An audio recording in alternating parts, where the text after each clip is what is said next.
In today's video, we're making Nigerian stew. So wash up a tomato, blend it, and boil it to come to a paste. But I'll be adding this tomato paste for redness. That's simply for redness. So you have to boil this whole mixture until it comes to a paste like this, exactly like this. It takes some time. So I continue, I get my chicken, add in some of my seasoning powders that I use for stew, and that will include stock cube, ginger, garlic, onion, thyme, curry, and then give them a proper mix. Mix them properly and then set it on the gas to cook. That's all you have to do for the chicken. So when the chicken is done, right now the chicken is not done actually, but I've not added any water to it, and as you can see it has some stock, but I need more stock from this chicken, so I'll go in and add in a bit of water to get it cooked properly.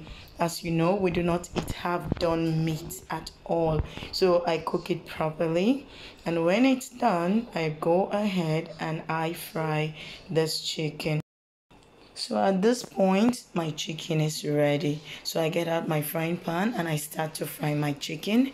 After frying my chicken, until it's crispy brown, I take it out and then I get ready to fry my stew. So what I do is go ahead and add in the same oil in the same pot that I've used for the meat. Yes, add in the oil.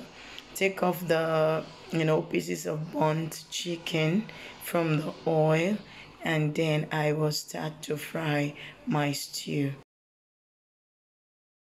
So now that that is done, I go in and add some salt. I always add salt before frying anything just to give it some taste, So I fry my onion.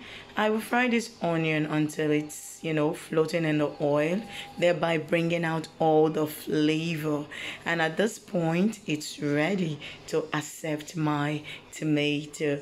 So I go on in, add all my tomato paste, and start to fry properly.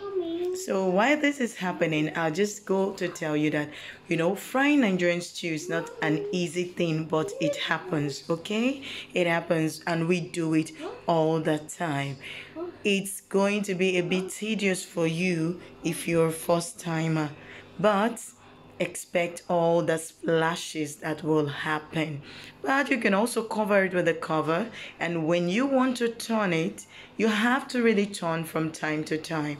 When you want to turn, open, do not open it all, put in your spoon, use the cover as a shield, turn the stew. Okay, I'm trying to show you how. Turn the stew and then take out the spoon. That's exactly how I do it. And you continue with that process until your tomato is dry. When your tomato is no more splashing and splattering everywhere, you know that your stew is coming to an end. It's actually the first sign to know that yes, your tomato is dry, and now you can go on and add in all your condiments. That's your ingredient, whatever you prefer to use.